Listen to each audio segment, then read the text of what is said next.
asalaamaaleykum chers internautes de Reubeuss TV asalaamaaleykum chers sénégalais comme ni ngeen xamee seen émission Parole des jeunes dafa defoon stand-by ñu nekkoon ci liggéey bu mucc ay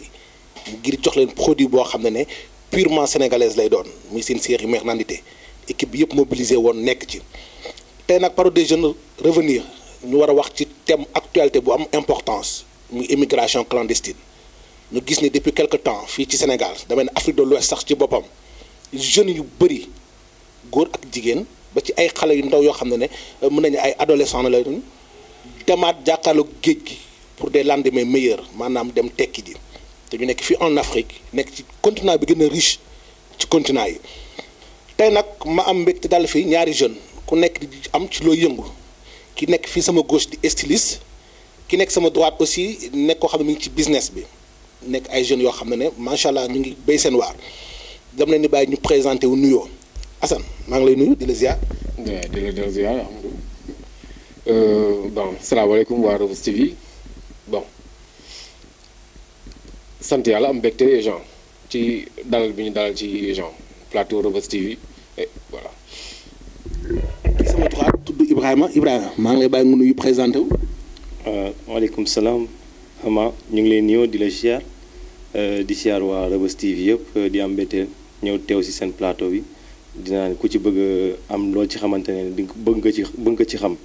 maanaam nga déglu émission bi seetaan ko di nga ci for lu bari daal incha allah. damay njëkkee Assane gis nañu depuis quelque temps immigration clandestine refait na surface fii ci Sénégal ñu gis ndaw ñu bëri dem jàkkaarloo géej gi mu jaral leen seen bakkan tey lan mooy cause immigration clandestine lan moo jaral tey jeunes yi ba ñu tayle seen bakkan. bon. li ko jaral jeunes yi bari na bariwul ñun ñëpp xam nañ ko waaw peut-être genre méttitu jamono ok mais pour man c'est pas une raison en quelque sorte voilà et li ngay def ci géej gi déjà xaalis bi ngay def pour que ñu jàll la à mon avis man pour man financement la pour genre pour liggéey sa réew et ci li ñu comprendre lu bari en fait instant bi fi mu toll nii jéem a liggéey fii nii moo ëpp avantage fuuf ka ngay dem parce que foofu liggéey amatu fa. parce que déjà ils sont presque confinés alors du coup dara amatu fa boo fa demee tam bekkoor fa nga koy gën a fekkee que ni nga ko fi bàyyee alors raison yi nag bon disons que ñu ñim xamanoon nañ ko d'accord en plus la pandémie et tout liggéey genre ñàkk na fi d'accord mais bon pour man ñàkku liggéey genre nan laa ko mën a expliquer genre je sais pas. non en fait d'accord liggéey ñàkk na mais liggéey aussi dañ koy créer en quelque sorte liggéey dañ koy créer en fait c'est pas une question de genre j'attends le gouvernement def dara pour que ñu embaucher ma genre ma liggéey non le peu que tu as même bu dee 20 000 francs jëm ci créer dara gérer ci sa bopp. voilà et pour man c'est genre c'est plus rassurant que ngay jël di tayal sa bakkan ci ndox bi voilà. question bi ma posé Assane yaakaar naa ne il faut ñu xam lan mooy cause bi déjà immigration clandestine yoo jàpp nga tey lan moo tax booy mu jaral leen tayale seen live. waaw Ama li nga ma posé question bi ma posé c'est très important parce que mooy thème bi en fait man li ma jàpp ci affaire bi mooy dal yaa ngi ci biir société bi xam nga dëkk bi lu mu yëngatu yow jàng nga man jàng naa kii toog sama wet jàng na ñi fi nekk jàng nañ maanaam Sénégal man mënuma nee nii tey ñi ngi fiy gis yëpp ñi jël gaal ñi ci ëpp jàng nañ mais jàng lan la pour nga am benn savoir am loo xamante ne ni sa dëkk mooy say waajur la dugal ci jàng am lu ñu yaakaar ci yow wala bu dee amuñu ko sax ci yow fekkeewuñu ko mais yow nga mën a jël relais bi sa bopp mais boo demee ba dëkk bi maanaam tey jii nii ñun dañuy jël lépp sas ko ci nguur mais bu ñu demee ba nguur décevoir ñu fan la ñuy mbëkk ji la ñuy jël gaal bi la ñuy jël est-ce que comprendre mais du solution gaal gi du solution parce que pour la du solution tey jii nii il faut se mettre dans la tête que ne jeune bu nekk li la yàlla may ci xel da ngay xool ci alentour dëkk bi boo doxee di nga gis koo xamante ne mi ngi taaba nànk-nànk man loolu laa gën a jàpp taaba bu tuuti boobu noonu loolu laa gën a jàpp que jeunes yi di jël gaal pour dem waaw fa laa mën a yamaguma ak yow. comme ni ngeen wax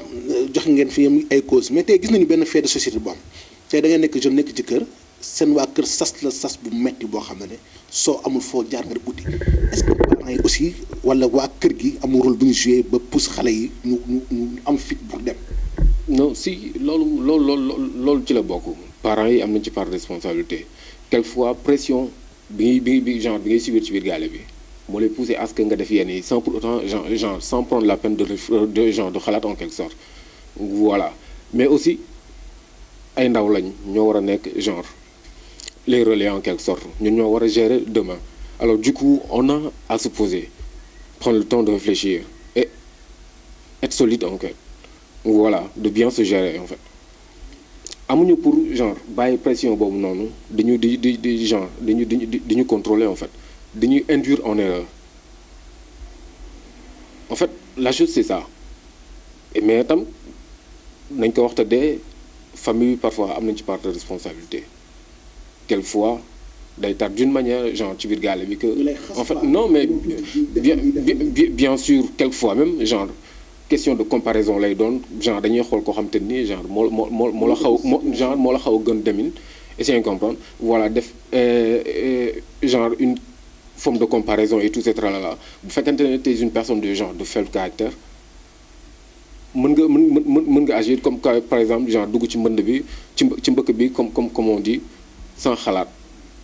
mais nag on n'a pas à genre à céder ci genre pression yooyu noonu ci genre provocation yooyu noonu voilà. Ibrahima est-ce que fii ici au Sénégal c'est facile ndaw nga créer sa yëfu bopp est-ce que c'est facile est-ce que les conditions sont réunies. mais boo ma nee Sénégal pour nga créer sa yëfu bopp pour dem la question n'est pas au Sénégal seulement parce que fépp la quoi àdduna essayer de comprendre boo xoolee dëkku tubaab yi tey jii Occident yi tey jii nii seen gouvernement dafa yombal lépp lu ñu bëgg a def day yomb ci ñoom boo xëyee di nga dem liggéey maanaam on peut dire 95% yëpp am nañ xëy parce que gouvernement bi dafa def facilité maanaam tey